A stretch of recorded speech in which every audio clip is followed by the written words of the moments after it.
Page 191. Chapter number 6. On Science Fiction. Isaac Asimov. Born on 1920. Died 1992. Isaac Asimov was a Russian-born American author and biochemist. He was a highly successful and exceptionally prolific writer, best known for his works on science fiction and for his popular science books. Most of Asimov's popularized science books explain science concepts in a historical way, going back as far as possible to a time when the science in question was at its simplest stage. He also lent his name to the magazine Asimov's Science Fiction. Now the text. Part 1. The Pre-Scientific Universe. Forward. To every history there is a prehistoric period. In the case of science fiction, the prehistory lingers on even today in some of the aspects of the field. But what of that? Just as Ice Age art can hold up its head with any form of art produced by sophisticated modern man, so can the prehistoric aspects of science fiction prove an accomplished literary form. I have often made the point that true science fiction is a creature of the last 2 centuries. Science fiction cannot exist as a picture of the future unless and until people get the idea that it is science and technology that produce the future, that it is advances in science and technology, or, at the very least, changes in them, that are bound to make the future different from the present and the past, and that thereby hangs a tale. Page 192. Naturally, no one could possibly get that idea until the rate of scientific and technological change became great enough to be noticed by people in the course of their lifetime. That came about with the Industrial Revolution, say by 1800, and it was only thereafter that science fiction could be written. And yet there must have been something that came before science fiction, something that was not science fiction and yet filled the same emotional needs. There must have been tales of the strange and different, of life not as we know it, and of powers transcending our own.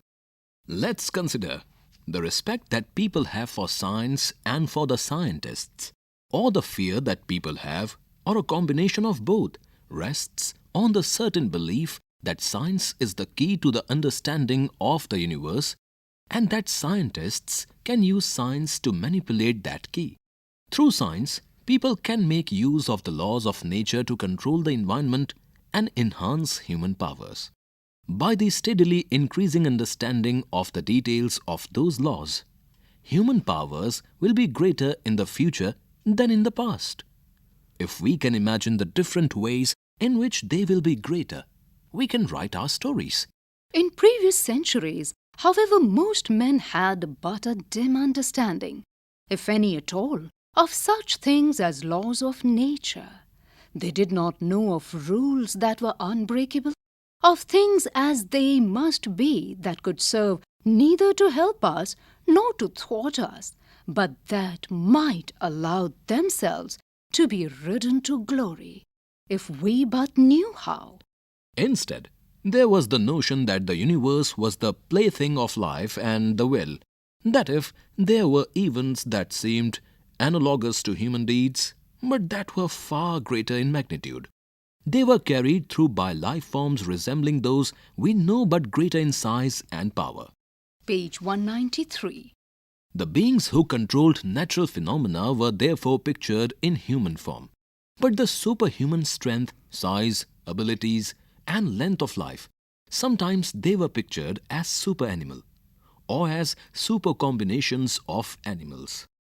The constant reference to the ordinary in the invention of the unusual is only to be expected, for imaginations are sharply limited even among the best of us, and it is hard to think of anything really new or unusual, as Hollywood sci-fi constantly demonstrates.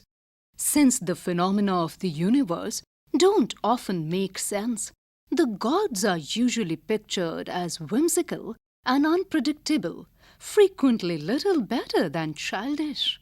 Since natural events are often disastrous, the gods must be easily offended. Since natural events are often helpful, the gods are basically kindly provided they are well treated and that their anger is not roused. It is only too reasonable to suppose that people would invent formulas for placating the gods and persuading them to do the right thing. Nor can the validity of these formulas be generally disproven by events. If the formulas don't work, then undoubtedly someone has done something to offend the gods. Those who had invented or utilized the formulas had no problems in finding guilty parties on whom to blame the failure of the formula in specific instances. So that faith in the formulas themselves never wavered. We needn't sneer. By the same principle, we continue to have faith in economists, sociologists, and meteorologists today, even though their statements seem to match reality only erratically at best. In pre-scientific times, then, it was the priest, magician, wizard, shaman, again the name doesn't matter, who filled the function of the scientist today. It was the priest, etc., who was perceived as having the secret of controlling the universe. And it was advances in the knowledge of magical formulas that could enhance power. The ancient myths and legends are full of stories of human beings with supernormal powers. There are the legendary heroes, for instance, who learned to control winged horses or flying carpets. Those ancient pieces of magic still fascinate us today, and I imagine a youngster could thrill to such mystical methods of aeronavigation and long for the chance to partake in it, even if he were reading the tales while on a jet plane. Page 194. Think of the crystal ball, into which one can see things that are happening many miles away, and magic shells that can allow us to hear the whisperings of humans many miles away. How much more wonderful than the television sets and the telephones of today? Consider the doors that open with open sesame, rather than by the click of a remote control device. Consider the 7-league boots that can transport you across the countryside almost as quickly as an automobile can. Or for that matter, think of the monsters of legend, the powerful travesties of life invented by combining animal characteristics. The man-horse centaur, the man-goat satyr, the woman-like sphinx, the woman-hawk harpy, the eagle-lion griffin, the snake-woman gorgon, and so on. In science fiction, we have extraterrestrials that are often built up on the same principle. The goals of these ancient stories are the same as those of modern science fiction, the depiction of life as we don't know it. The emotional needs that are fulfilled are the same. The satisfaction of the longing for wonder.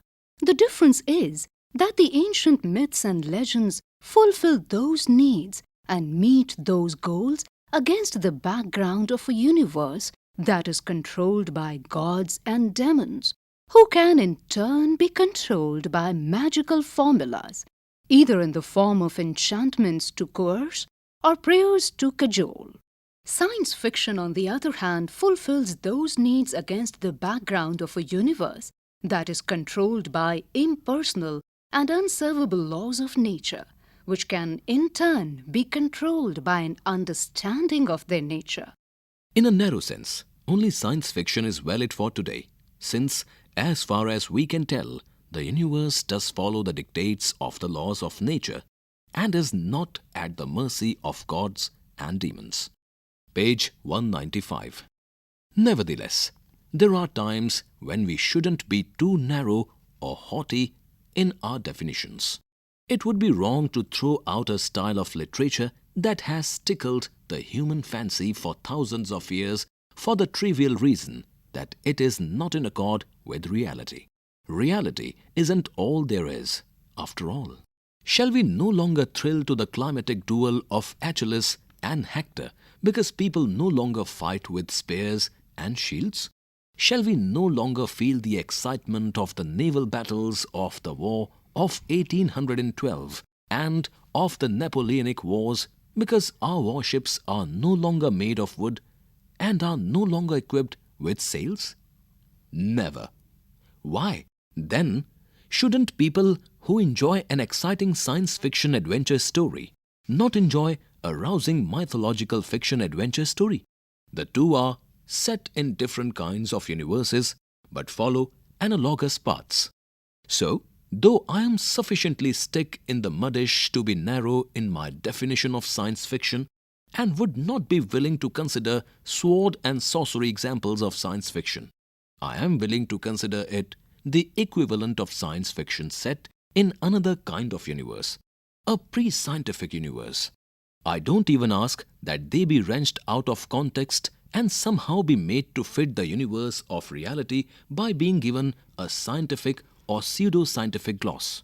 I ask only that they be self-consistent in their pre-scientific universe, and that they be well-written and exciting stories. Stop and think. What is the parallel drawn between myths and legends of the past and science fiction? 2. What gives science fiction its validity? 3. Which literary works does the author have in mind when he refers to open sesame or the concept of winged horses or flying carpets? Page number 196. Part 2. The Universe of Science Fiction. Forward. Of late, I have taken to the preparation of science fiction anthologies, which is perhaps a sign of literary senescence, though I like to think of it rather as putting my mature wisdom and expertise at the service of the science fiction reading public. After all, I am by no means seizing or even slowing my own proper outlet. Besides, I must admit I generally make use of co-editors and sweet-talk them into taking care of the more turgid aspect of the job: correspondence, bookkeeping, and so on. One of these recent anthologies was the 13 Crimes of Science Fiction, Doubleday 1979, in which my co-editors were Martin Harry Greenberg and Charles G. Waugh. For the anthology, I wrote an introduction relating science fiction to other specialized fields of writing, especially mysteries, and here it is. Science fiction is a literary universe of no mean size because science fiction is what it is, not through its content, but through its background. Let me explain the difference that makes. A sports story must have as part of its content some competitive activity, generally of an athletic nature. A Western story must have as part of its content the nomadic life of the cowboy of the American West in the latter half of the 19th century. The jungle story must have as part of its content the dangers implicit in a forested tropical wilderness. Take the content of any of these and place it against a background that involves a society significantly different from our own, and you have not changed the nature of the story. You have merely added to it. A story may involve not the clash of baseball and bat, or of hockey stick and puck, but of gas gun and sphere in an atmosphere enclosed on a space station under zero gravity. It is still a sporty story by the strictest definition you care to make, but it is science fiction also. Page 197.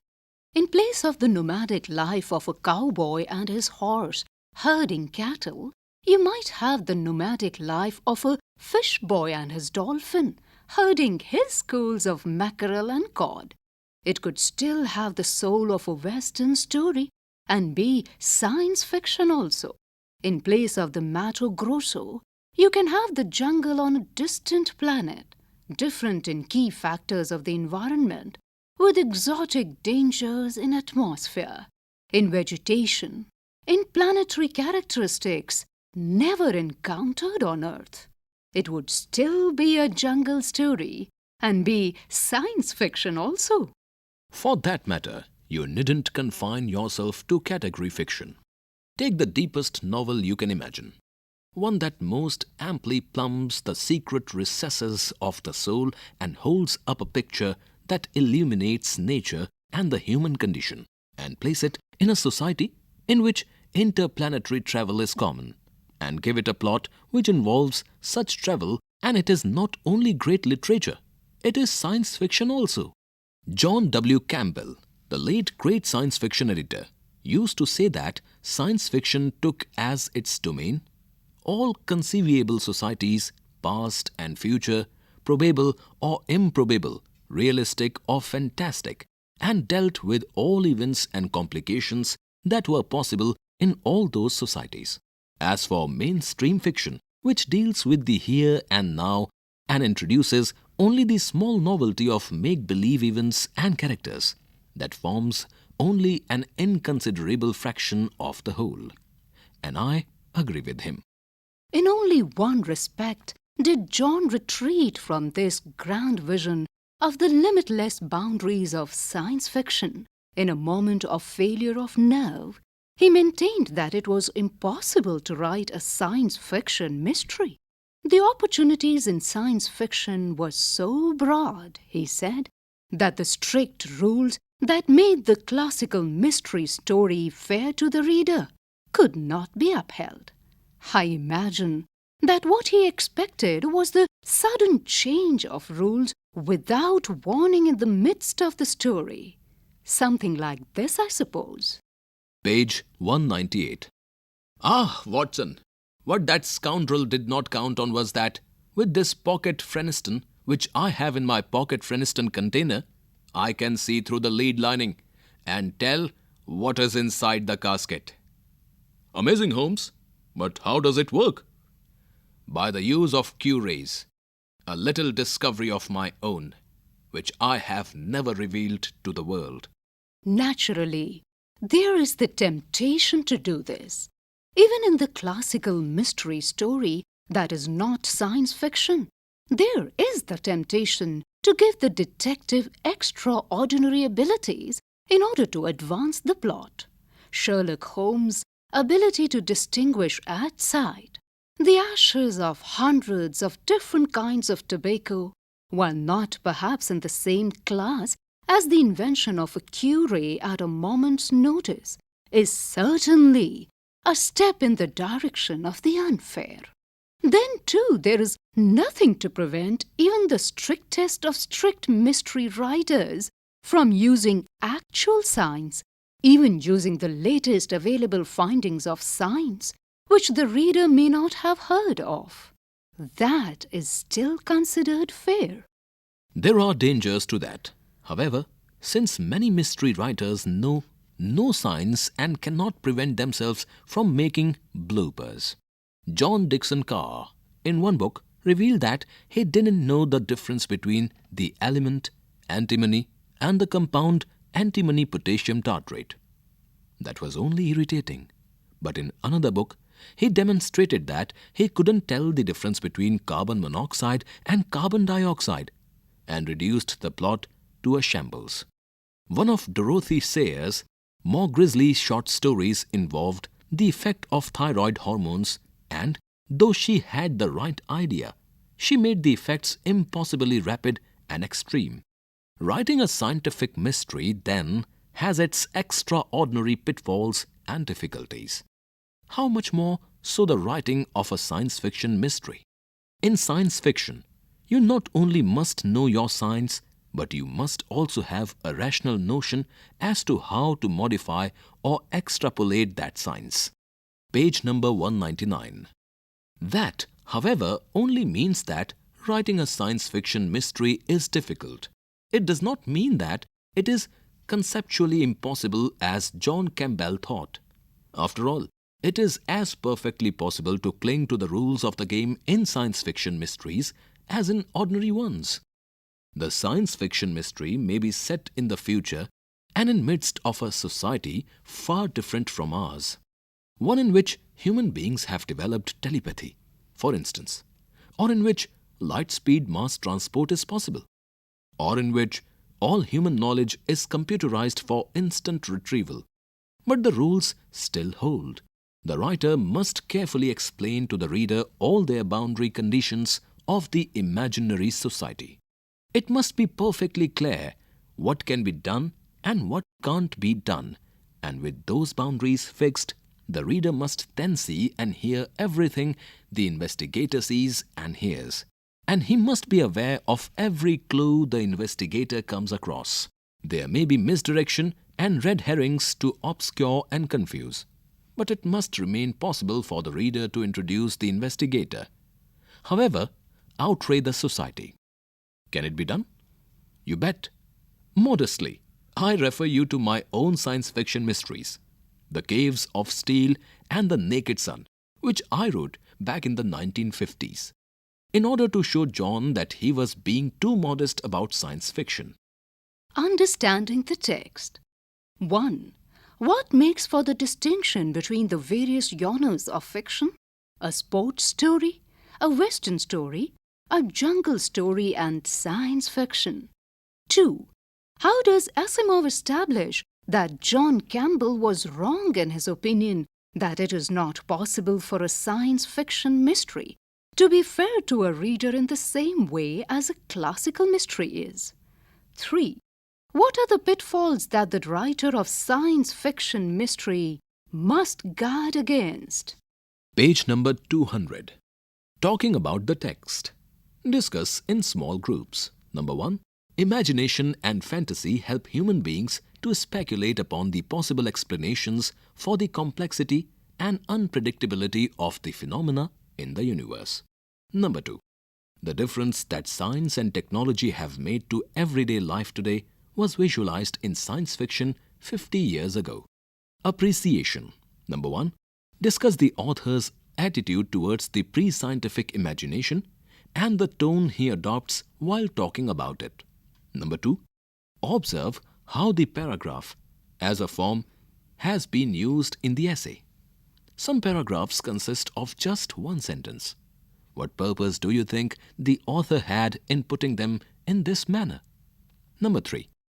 Mark the linkers used by the author to connect the point he makes in one paragraph with that in the next. For example, let me explain the difference that makes in the last line of para 1 of section 2. These are called discourse markers or discourse signalers. Language work. A. Literary allusions.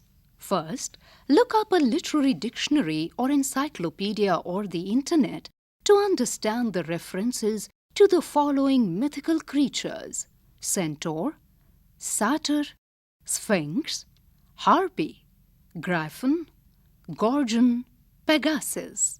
Find out parallel creatures in Indian mythology. Second, find out about the story of Achilles and Hector. B. Pronunciation. Languages vary greatly in the way in which they use rhythm in fluent speech. English rhythm is based not only on word stress, that is, the stress on a certain syllable or syllables in a word, but also on sentence stress, that is, the basic emphasis pattern of a sentence. Both of these elements are important for intelligibility. Page 201. Look at the following sentences. First, Delhi is a big city. Second, he asked me how I felt in a big city like Delhi. You will notice that the first sentence can be said in one breath, but you may like to pause while saying the second sentence. Pauses can be indicated by the mark /. Each pause marks the end of a breath or tone group. Because tone groups are said in a single breath, they are limited in length and average about 2 seconds of 5 words. We break up spoken language into tone groups because we need to breathe. So, there is a physical reason for the structure. But there is also the need to think. Thus, the pace of the tone groups and the information they convey matches the speaker's thoughts. Tone groups can contain only one word or as many as 7 or 8, as you can see in the example given below. No, I really can't put up with it anymore. Goodbye. Task. Mark the pauses in the following dialogue. A. Good morning. This is 10 to 10 supermarket. Can I help you? B. Good morning. I'd like to speak to the person in charge of your after-sales service, please. A. That's Mr. Patel. B. Could you put me through him, please? A. Who's speaking, please? B. My name is Karandhikar. A. Just a moment, Mr. Karandhikar. I'm sorry. Mr. Patel's line seems to be busy. B. Well, is there someone else who could help me? A. There's Mrs. Paul. She's the assistant manager, but she's out at the moment. B. Look, this is quite important. A. I'll try Mr. Patel's line again for you. Trying to connect you. B. Finally. Is that Mr. Patel? Good morning. This is... Hello? Oh no, I am cut off. C. Grammar. Some more verb classes. The verb have is followed by a noun phrase. Find the noun phrases that follow have in the paragraph of the text that begins, a sports story must have some competitive activity. Page 202. In this example, have is followed by the noun phrase some competitive activity. Sentences with have do not usually have a passive form, but in general, verbs which take a noun phrase after them are transitive and they have a passive form. Look at the verbs in the paragraph following the paragraph you have just worked with. Find the noun phrases that follow the verbs take, place, involve, change, and add. Notice that these verbs can all be passivized and their objects can become subjects. These have been set in bold below so that we can say, let the contents of any of these be taken and be placed against a background where a society significantly different from our own is involved and the nature of the story has not been changed. It has merely been added to. Task. Number 1. Here are a few sentences with transitive verbs adapted from the text. Identify the noun phrases that are the verb's objects and underline them. Then turn these sentences into a passive form. He expected a sudden change of rules. Nothing prevents writers from using actual signs. He revealed that he didn't know the difference between the element and the compound. He demonstrated that he couldn't tell the difference between carbon monoxide and carbon dioxide and reduced the plot to a shambles. The writer must carefully explain to the reader all the boundary conditions of the imaginary society. Number 2. Some verbs take a that clause after them. Find the verb ask in the last paragraph of the first part of this text, which begins, I don't even ask that, and note how it is followed by that clause. Look for other verbs in this text as well as in the earlier ones that are followed by a that clause. Verbs such as believe, know, realize, promise. Suggested reading. Foundation by Isaac Asimov.